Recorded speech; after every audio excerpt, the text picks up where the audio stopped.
혹시 당신은 지금 이 밤 깊은 시간에 잠들지 못하고 이 영상을 보고 계신가요?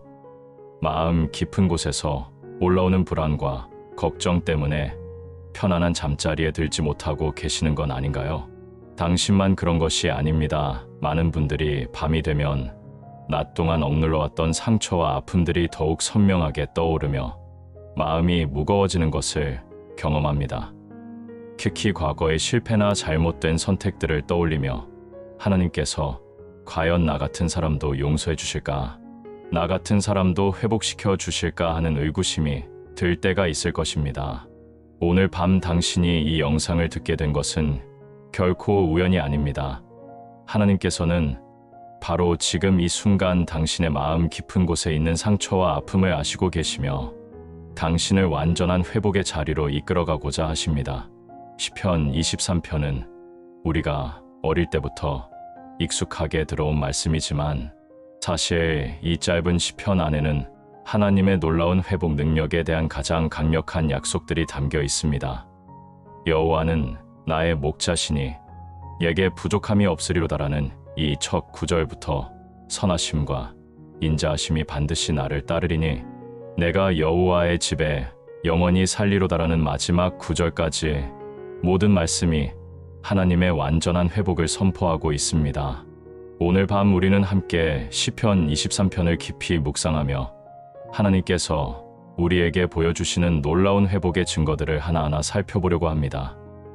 당신이 지금 어떤 상황에 있든지 건강의 문제든 재정의 어려움이든 관계의 상처든 영적인 메마름이든 하나님께서는 이미 당신의 회복을 위한 완벽한 계획을 세워두셨습니다.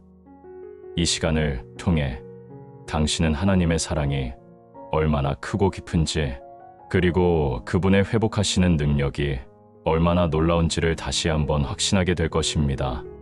편안한 마음으로 이 말씀에 귀를 기울이시기 바랍니다.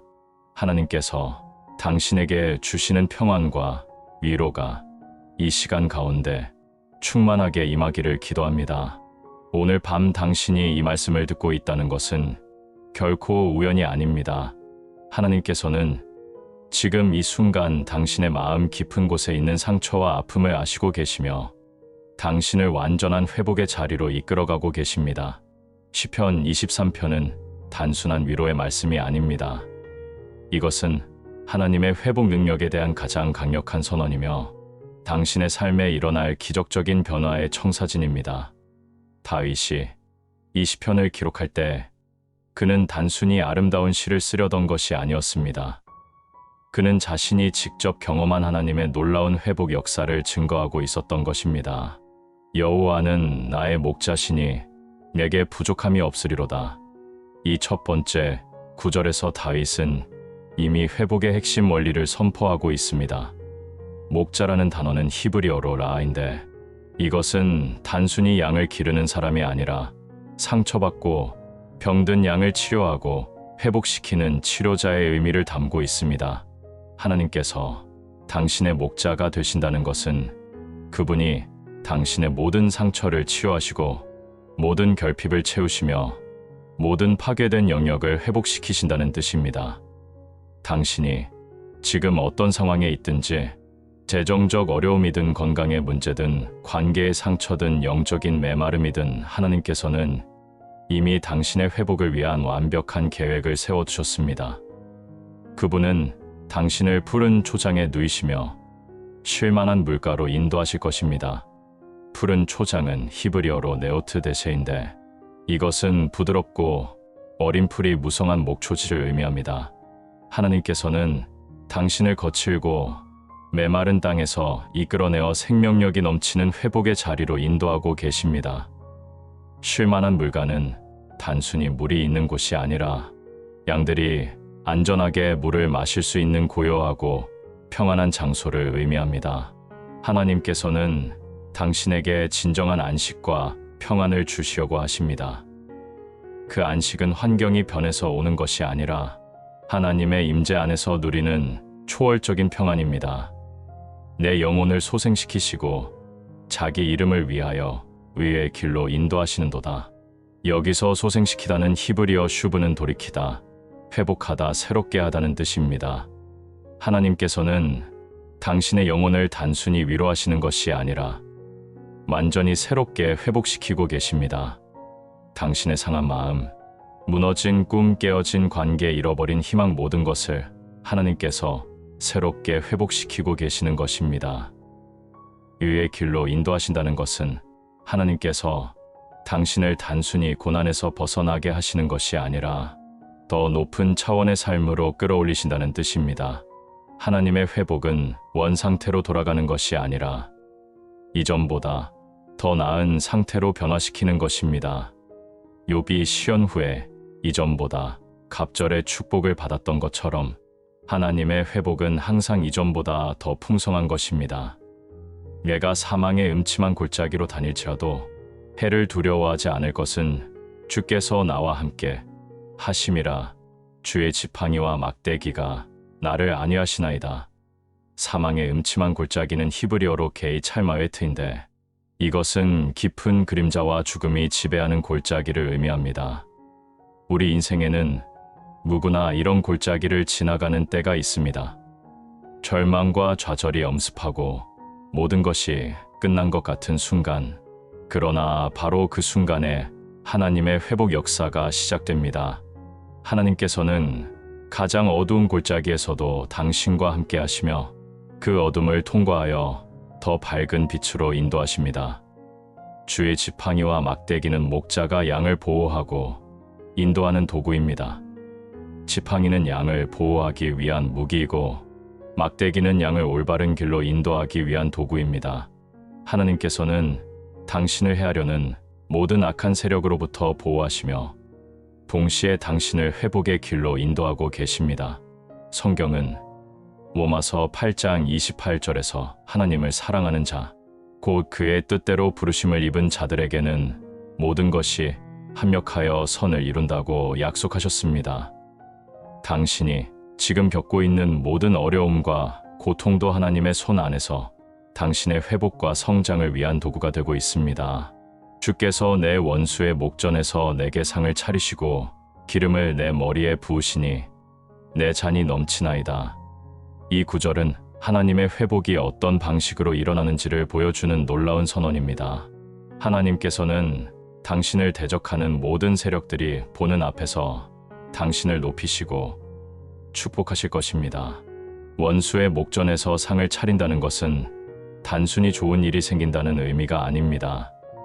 이것은 하나님께서 당신의 대적들이 인정할 수밖에 없을 정도로 당신을 회복시키시고 영광스럽게 하신다는 뜻입니다.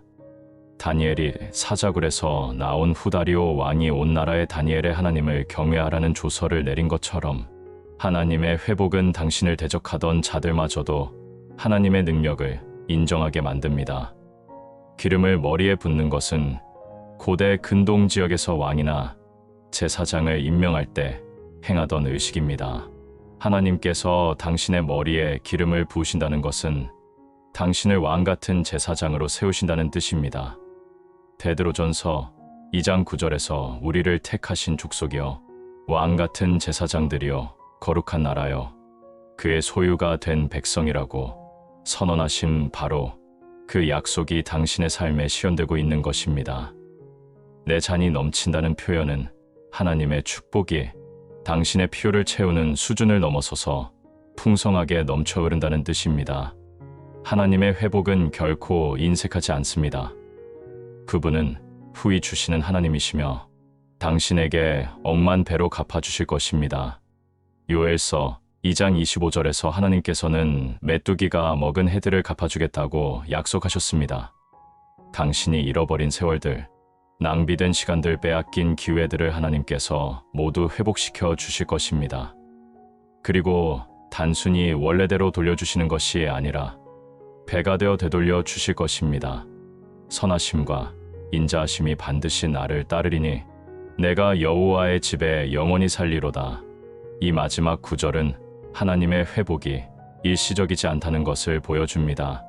하나님의 선하심과 인자하심이 당신을 따른다는 것은 하나님의 축복이 당신을 추격해서 붙잡는다는 뜻입니다. 당신이 도망가려고 해도 하나님의 축복이 당신을 뒤쫓아와서 당신을 붙잡을 것입니다.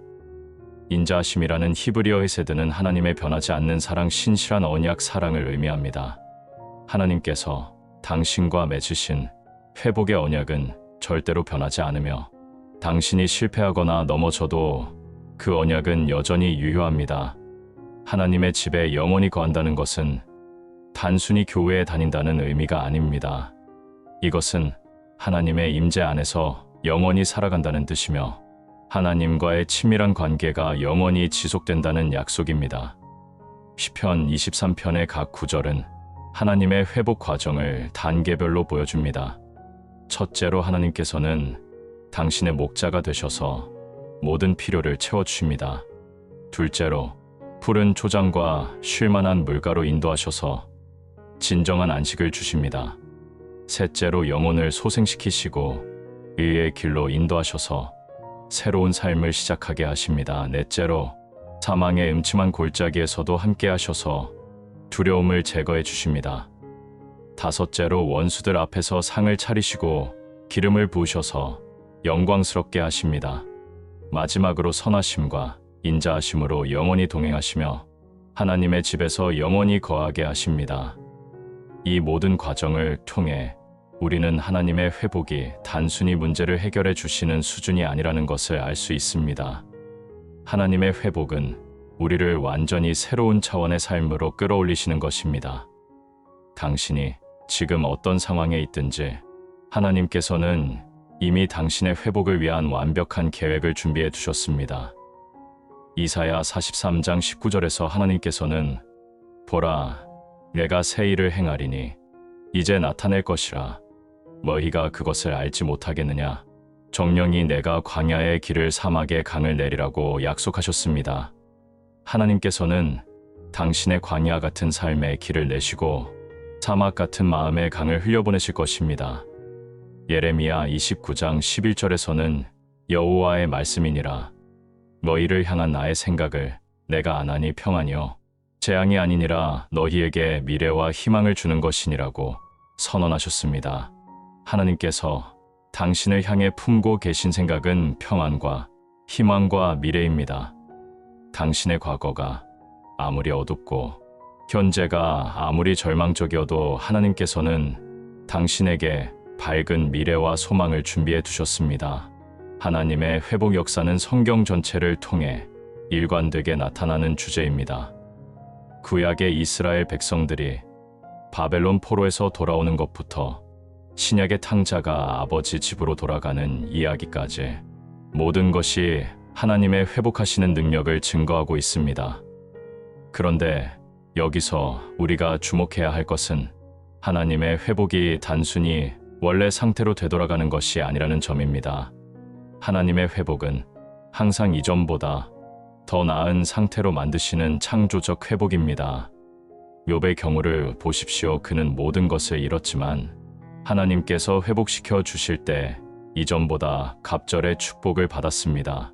욥기 42장 10절에서 욥이 그의 친구들을 위하여 기도할 때 여호와께서 욥의 곤경을 돌이키시고 여호와께서 욥에게 그전 소유보다 갑절이나 주셨다고 기록되어 있습니다. 이것이 바로 하나님의 회복 원리입니다. 하나님께서는 당신이 잃은 것보다 더 많은 것을 되돌려 주실 것입니다. 이스라엘 백성들이 이집트에서 나올 때도 마찬가지였습니다. 그들은 노예 생활에서 벗어났을 뿐만 아니라 이집트의 금과 은을 가지고 나왔습니다. 출애굽기 12장 35절과 36절에서 이스라엘 자손이 모세의 말대로 하여 이집트 사람에게 은금 패물과 의복을 구하매 여호와께서 이집트 사람들에게 백성에게 은혜를 입게 하사 그들의 구하는 것을 주게 하심으로 그들이 이집트 사람의 것을 취하였더라고 기록되어 있습니다.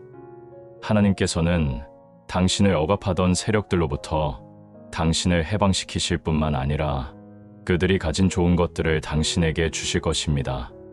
다윗의 삶을 보아도 똑같습니다.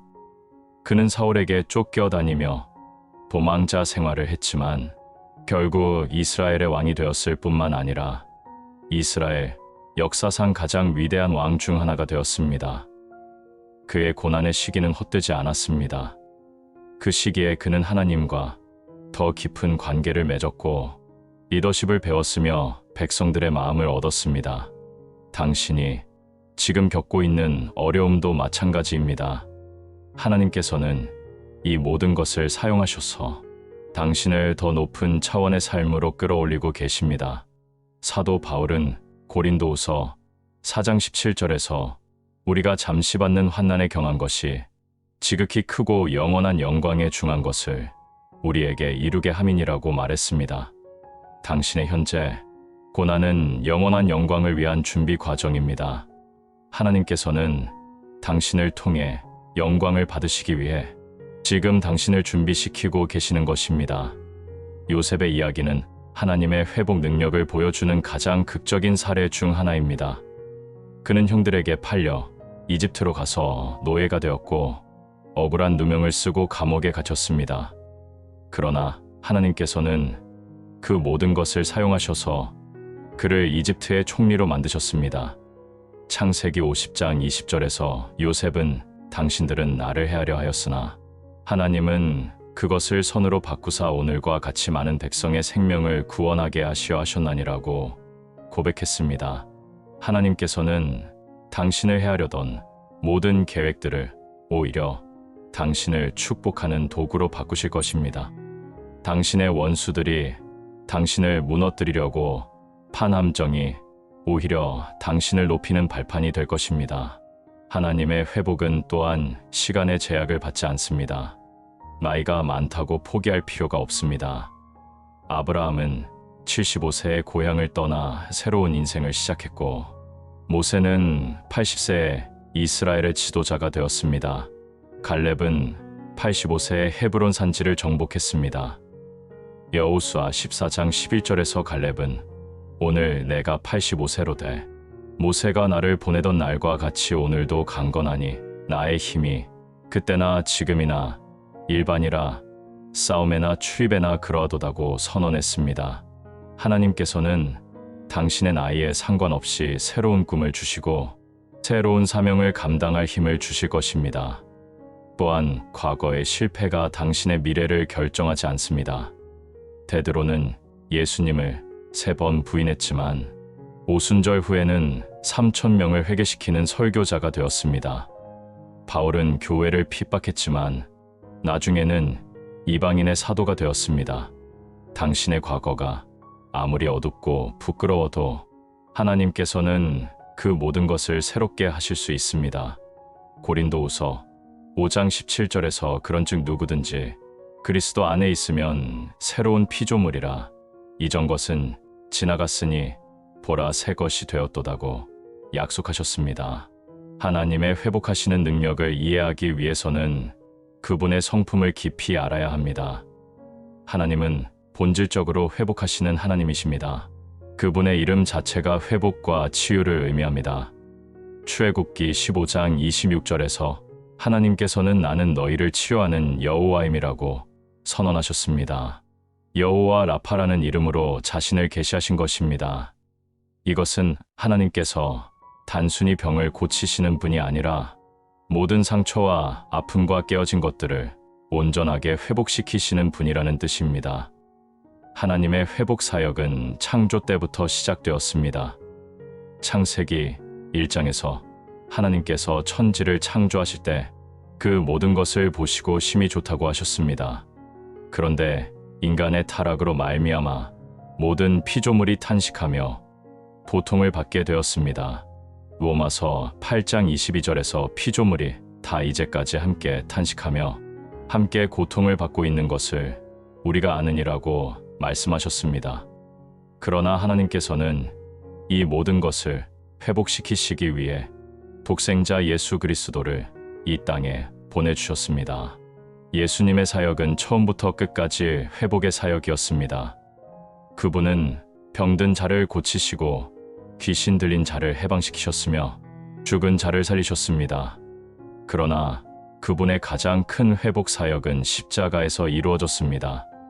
십자가에서 예수님께서는 우리의 모든 죄와 저주와 질병을 자신의 몸에 담당하시고 우리에게는 의와 축복과 건강을 주셨습니다. 이사야 53장 4절과 5절에서 그는 실로 우리의 질고를 지고 우리의 슬픔을 당하였거늘 우리는 생각하기를 그는 징벌을 받아 하나님께 맞으며 고난을 당한다 하였노라. 그가 찔림은 우리의 허물 때문이요 그가 상함은 우리의 죄악 때문이라. 그가 징계를 받음으로 우리는 평화를 누리고 그가 채찍에 맞음으로 우리는 나음을 받았도다고 예언되었고 이것이 예수님의 십자가에서 완전히 성취되었습니다.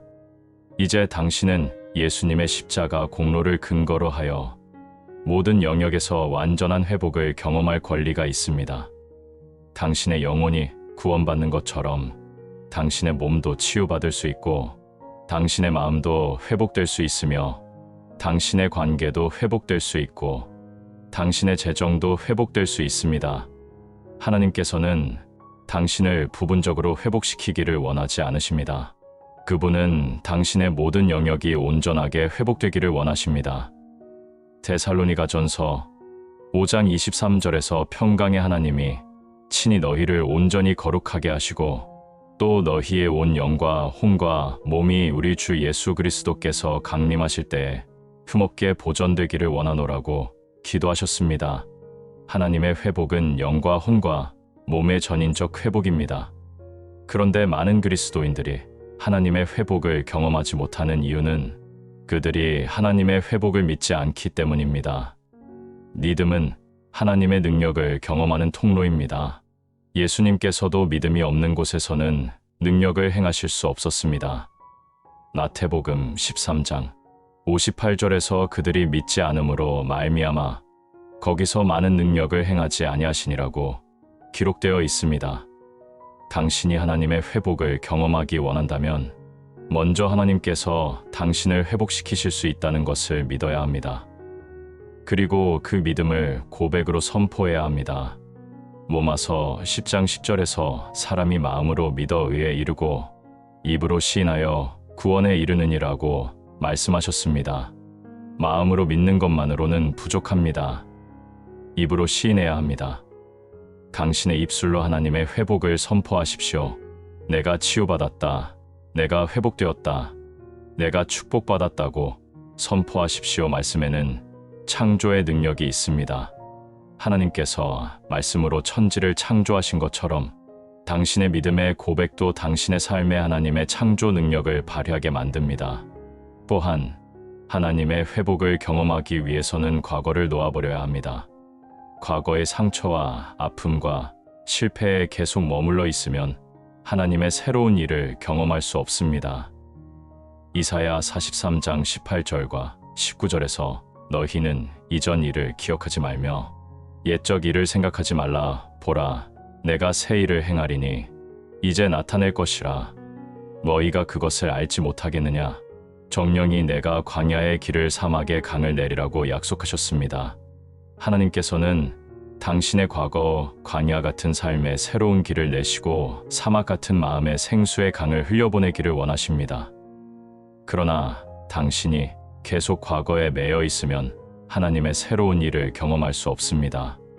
과거를 놓아버리고 하나님께서 행하실 새로운 일을 기대하십시오. 빌립보서 3장 13절과 14절에서 사도 바울은 형제들아 나는 아직 내가 잡은 줄로 여기지 아니하고 오직 한 일측 뒤에 있는 것은 잊어버리고 앞에 있는 것을 잡으려고 표대를 향하여 그리스도 예수 안에서 하나님이 위에서 부르신 부름의 상을 위하여 달려가노라고 고백했습니다.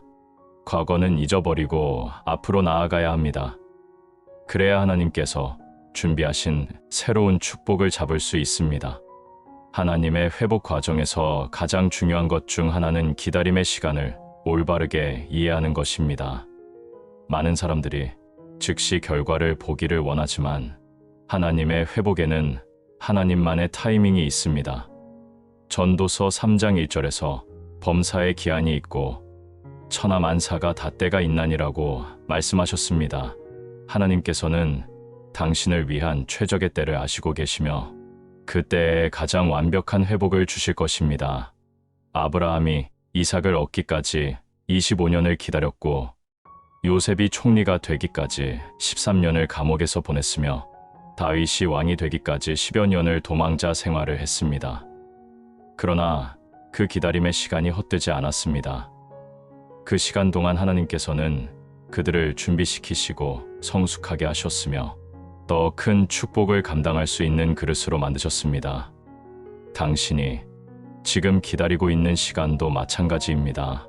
하나님께서는 당신을 더 큰 축복을 감당할 수 있도록 준비시키고 계십니다. 하박국 2장 3절에서 이 묵시는 정한 때가 있나니 그 종말을 향하여 달려가며 거짓이 없으리라. 비록 더딜지라도 기다리라. 지체되지 아니하고 반드시 응하리라고 약속하셨습니다. 하나님의 약속은 반드시 이루어집니다. 비록 우리 눈에는 더디게 보일지라도 하나님의 시간표는 정확합니다. 그분은 결코 늦지 않으시며 절대로 약속을 어기지 않으십니다. 기다림의 시간 동안 우리가 해야 할 일은 불평하거나 조급해하는 것이 아니라 하나님을 더욱 신뢰하고 그분과의 관계를 깊게 하는 것입니다. 시편 27편 14절에서 여호와를 기다릴지어다 강하고 담대하며 여호와를 기다릴지어다라고 권면하셨습니다.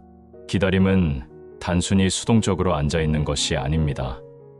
기다림은 적극적으로 하나님을 신뢰하고 그분의 약속을 붙잡는 것입니다. 이사야 40장 31절에서 오직 여호와를 앙망하는 자는 새 힘을 얻으리니 독수리가 날개치며 올라감 같을 것이요 다른 박질하여도 고나지 아니하며 걸어가도 피곤하지 아니하리로다고 약속하셨습니다. 하나님을 기다리는 자들에게는 새로운 힘이 주어집니다. 그들은 독수리처럼 높이 날아오를 수 있는 능력을 받게 됩니다. 기다림의 시간은 또한 우리의 믿음을 정련하는 시간입니다.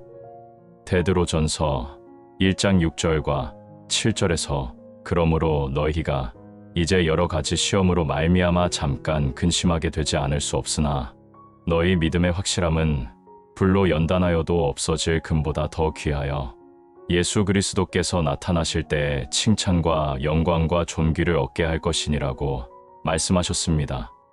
시련과 기다림의 시간은 우리의 믿음을 금보다 더 순수하게 만들어줍니다. 불순물이 제거되고 순금 같은 믿음이 만들어지는 것입니다. 그리고 그 정련된 믿음은 하나님의 더 큰 영광을 경험하게 해줍니다. 하나님의 회복에는 또한 공동체적인 차원이 있습니다. 하나님께서는 개인만 회복시키시는 것이 아니라 가정과 교회와 민족과 나라도 회복시키십니다. 역대하 7장 14절에서 내 이름으로 일컫는 내 백성이 그들의 악한 길에서 떠나 겸손하게 하고 기도하여 내 얼굴을 찾으면 내가 하늘에서 듣고 그들의 죄를 사하고 그들의 땅을 고칠지라고 약속하셨습니다. 개인의 회개와 겸손과 기도가 전체 공동체의 회복을 가져오는 것입니다. 당신의 회복이 당신 혼자만을 위한 것이 아닙니다. 하나님께서는 당신을 통해 가정을 회복시키시고 교회를 부흥시키시며 지역과 나라를 변화시키기를 원하십니다. 당신은 하나님의 회복 사역에 쓰임받을 귀한 그릇입니다. 느헤미야가 예루살렘 성벽을 재건했듯이 에스라가 성전을 재건했듯이 하나님께서는 당신을 사용하셔서 무너진 것들을 다시 세우기를 원하십니다. 이사야 61장 3절과 4절에서 무너진 곳들을 다시 건축하며 황폐한 곳들을 복구하며 옛적부터 무너져 황폐한 성읍들을 중수하게 하시리라고 약속하셨습니다.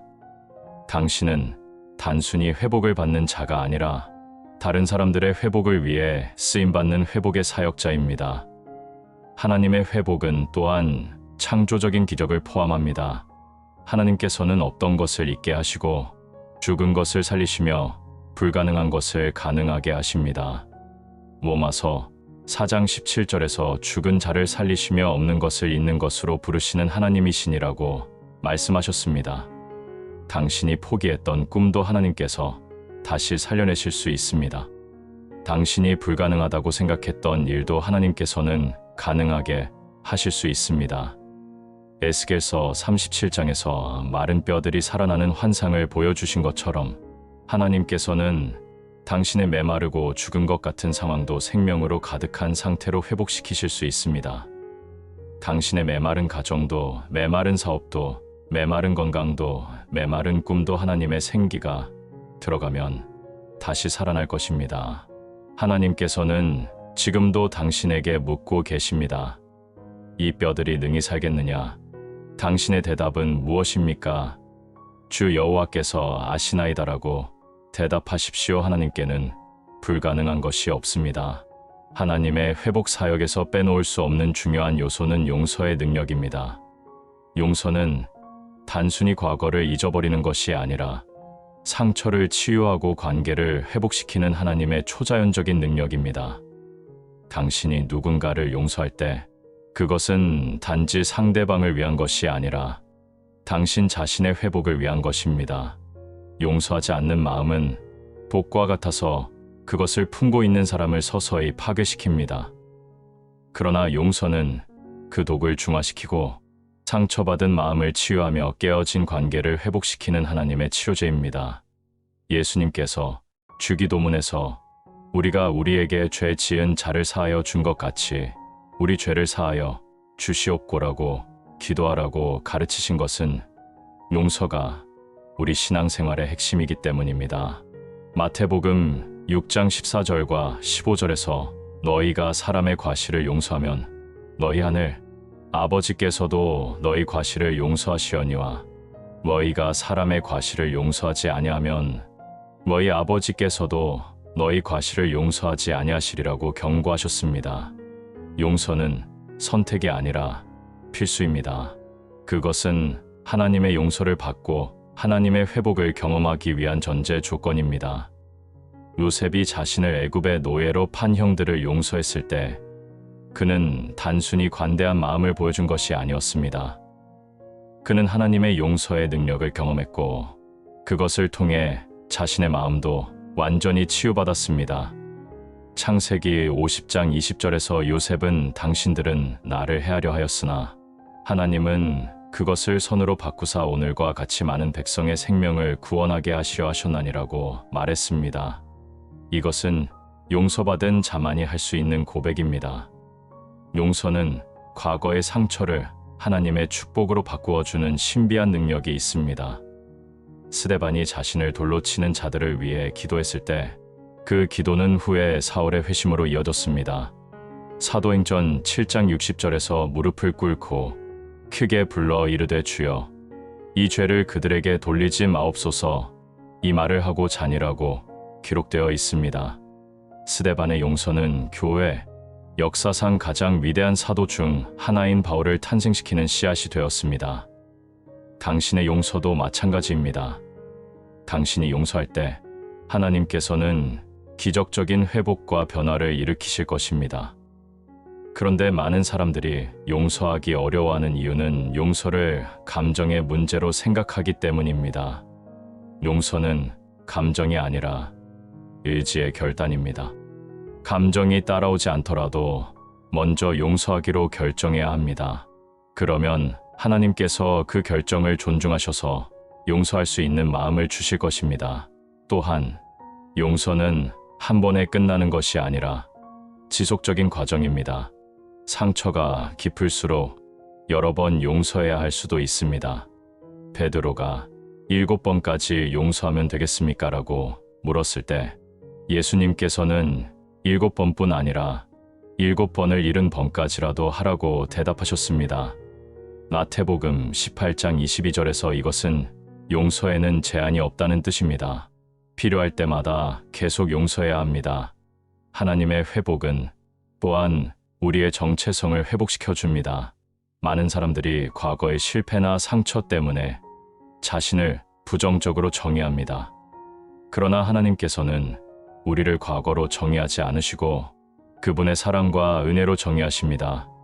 고린도후서 5장 17절에서 그런즉 누구든지 그리스도 안에 있으면 새로운 피조물이라 이전 것은 지나갔으니 보라 새 것이 되었도다고 선언하셨습니다.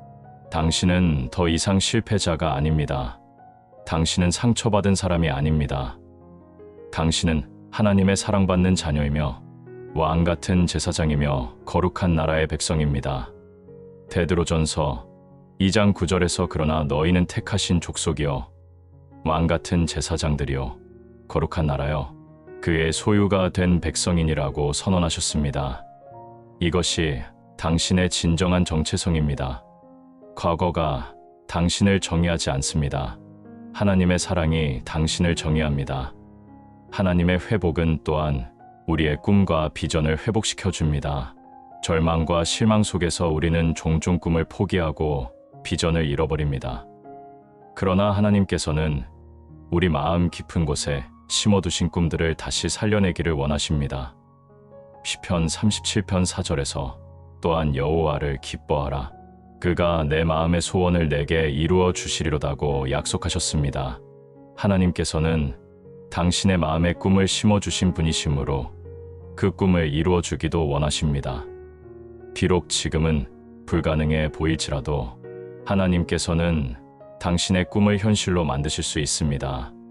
아브라함이 100세의 아들을 낳고 사라가 90세의 어머니가 된 것처럼 하나님께서는 죽은 꿈도 다시 살려내실 수 있습니다. 당신의 포기했던 꿈들을 다시 하나님 앞에 가져가십시오. 그분께서 그 꿈들을 새롭게 하시고 더욱 아름답게 완성시켜 주실 것입니다. 하나님의 회복 과정에서 가장 아름다운 부분 중 하나는 우리의 상처가 다른 사람들을 위한 치유의 통로가 된다는 것입니다. 고린도후서 1장 3절과 4절에서 우리 주 예수 그리스도의 하나님 아버지 곧 자비의 아버지시여 모든 위로의 하나님이시며 우리의 모든 환난 중에서 우리를 위로하사 우리로 하여금 하나님께 받는 위로로서 모든 환난 중에 있는 자들을 능히 위로하게 하시는 이시로다라고 말씀하셨습니다. 하나님께서 당신을 위로하시고 회복시키시는 이유는 단지 당신만을 위해서가 아닙니다. 그분은 당신을 통해 같은 아픔을 겪고 있는 다른 사람들을 위로하기 원하십니다. 당신의 상처는 헛되지 않습니다. 그것은 다른 사람들의 상처를 치유하는 귀한 도구가 될 것입니다. 상처받은 치유자라는 개념이 바로 이것입니다.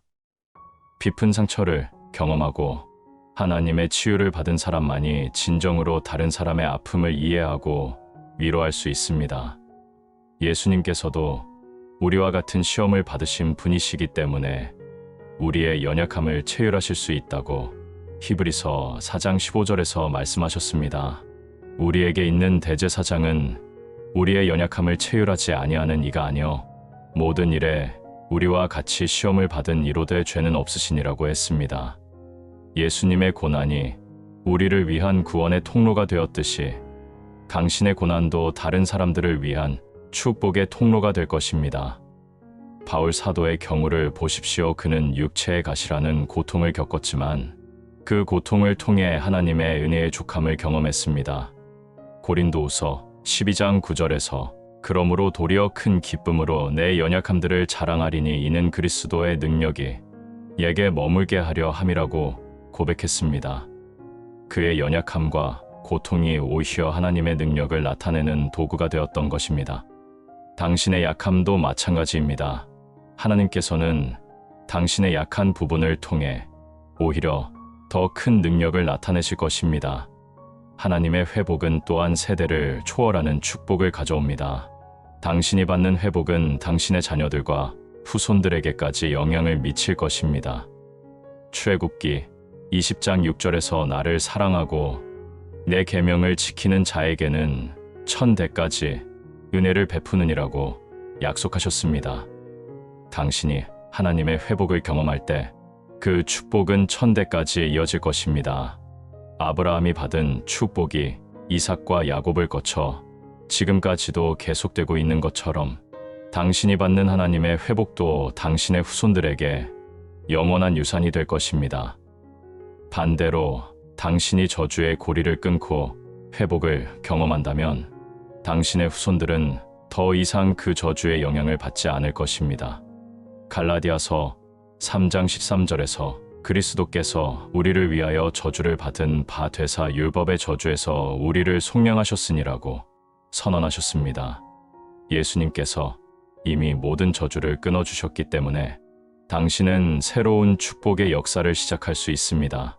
당신의 회복은 단지 개인적인 것이 아니라 가문의 회복이며 세대의 회복입니다. 하나님의 회복 사역에는 또한 창조 질서의 회복이 포함됩니다.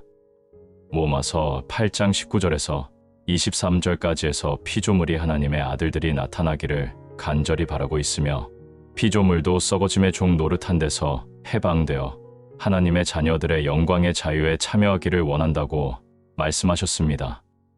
당신이 하나님의 자녀로서 회복될 때 주변 환경도 함께 회복됩니다. 당신의 직장도 당신의 사업도 당신이 거하는 땅도 하나님의 축복을 받게 됩니다.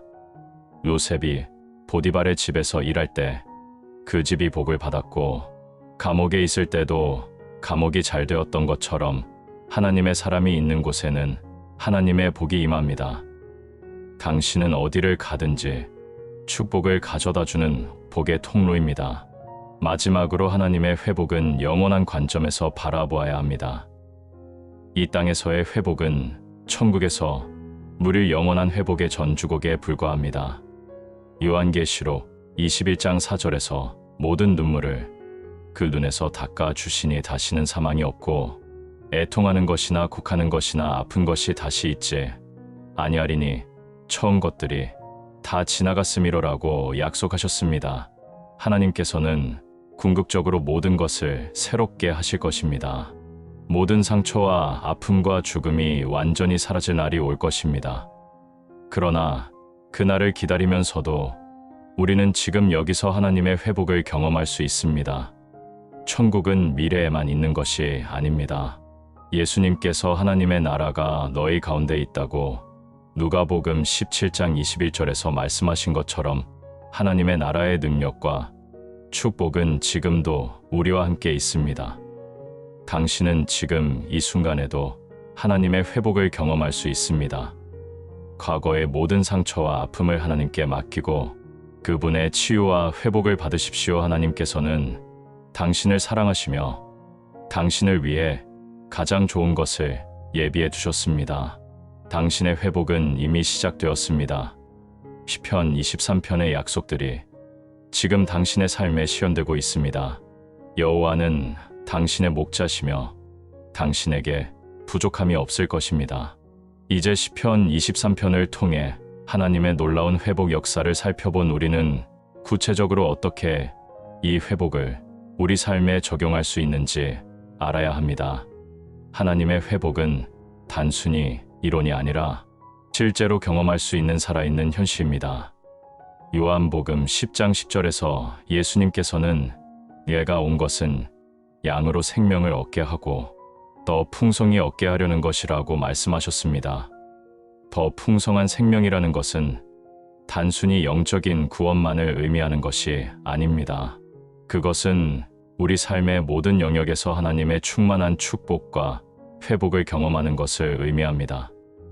매일 아침 잠에서 깨어날 때마다 시편 23편의 말씀을 묵상하며 하루를 시작하십시오. 여호와는 나의 목자시니 내게 부족함이 없으리로다라고 선포하면서 하루의 모든 필요가 하나님께 의해 채워질 것임을 믿음으로 고백하십시오. 이것은 단순한 긍정적 사고가 아닙니다. 이것은 하나님의 약속에 근거한 믿음의 선포입니다. 히브리서 11장 1절에서 믿음은 바라는 것들의 실상이요 보이지 않는 것들의 증거니라고 정의했습니다. 당신이 하나님의 공급하심을 믿음으로 선포할 때 그것은 이미 영적 영역에서 현실이 됩니다. 그리고 그 영적 현실이 물질적 현실로 나타나는 것은 시간 문제일 뿐입니다. 당신이 어려움과 도전에 직면할 때마다 내가 사망의 음침한 골짜기로 다닐지라도 해를 두려워하지 않을 것은 주께서 나와 함께 하심이라는 구절을 기억하십시오. 두려움은 하나님의 회복을 방해하는 가장 큰 장애물 중 하나입니다. 디모데후서 1장 7절에서 하나님이 우리에게 주신 것은 두려워하는 마음이 아니요 오직 능력과 사랑과 절제하는 마음이니라고 말씀하셨습니다. 두려움이 엄습할 때마다 하나님의 동행하심을 선포하고 그분의 보호하심을 확신하십시오. 하나님께서는 당신을 혼자 두지 않으시며 어떤 상황에서도 당신과 함께 하십니다.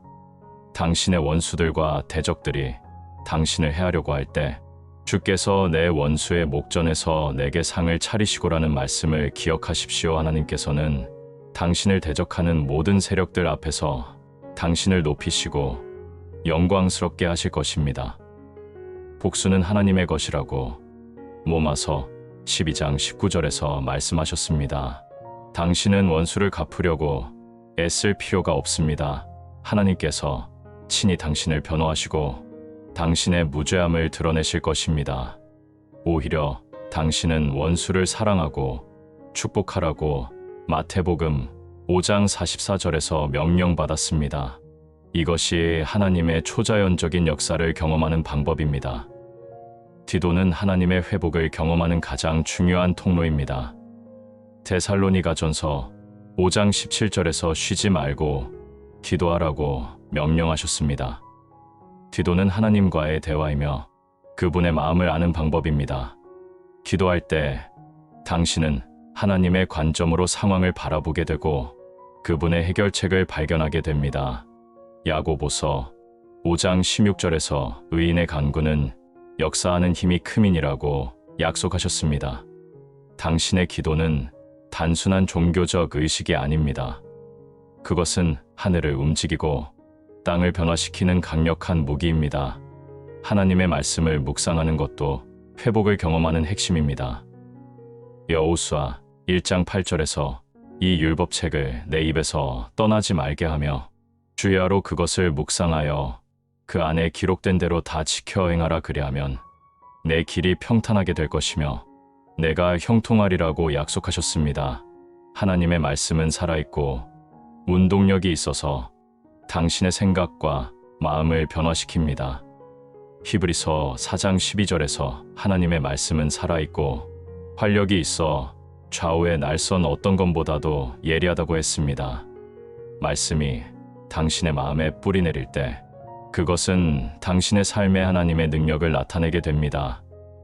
감사는 하나님의 회복을 가속화시키는 강력한 촉매제입니다. 데살로니가전서 5장 18절에서 범사에 감사하라. 이것이 그리스도 예수 안에서 너희를 향하신 하나님의 뜻이니라고 명령하셨습니다. 감사는 단순히 좋은 일이 있을 때만 하는 것이 아닙니다. 어려운 상황에서도 감사할 수 있는 것을 찾아 감사하는 것이 믿음입니다.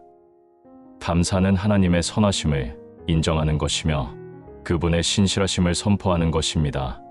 시편 100편 4절에서 감사함으로 그 문에 들어가며 찬송함으로 그 궁정에 들어가서 그에게 감사하며 그 이름을 송축할지어다라고 했습니다. 감사와 찬송은 하나님의 임재 가운데로 들어가는 문입니다. 섬김과 나눔도 회복을 경험하는 중요한 방법입니다. 누가복음 6장 38절에서 주라 그리하면 너희에게 줄 것이니 곧 후이 되어 누르고 흔들어 넘치도록 하여 너희에게 안겨 주리라고 약속하셨습니다. 당신이 다른 사람들에게 베풀 때 하나님께서는 당신에게 더 풍성하게 베풀어 주십니다. 이것은 하나님 나라의 경제 원리입니다. 주는 자가 받는 자보다 복이 있다고 사도행전 20장 35절에서 말씀하셨습니다. 당신의 시간과 재능과 물질을 하나님의 나라를 위해 사용할 때 하나님께서는 당신의 모든 필요를 채워주실 것입니다. 마지막으로 인내와 끈기를 가지십시오. 갈라디아서 6장 9절에서 우리가 선을 행하되 낙심하지 말지니 포기하지 아니하면 때가 이름에 거두리라고 약속하셨습니다. 하나님의 회복은 때로 시간이 걸릴 수 있습니다. 그러나 포기하지 마십시오. 하나님의 약속은 반드시 이루어집니다.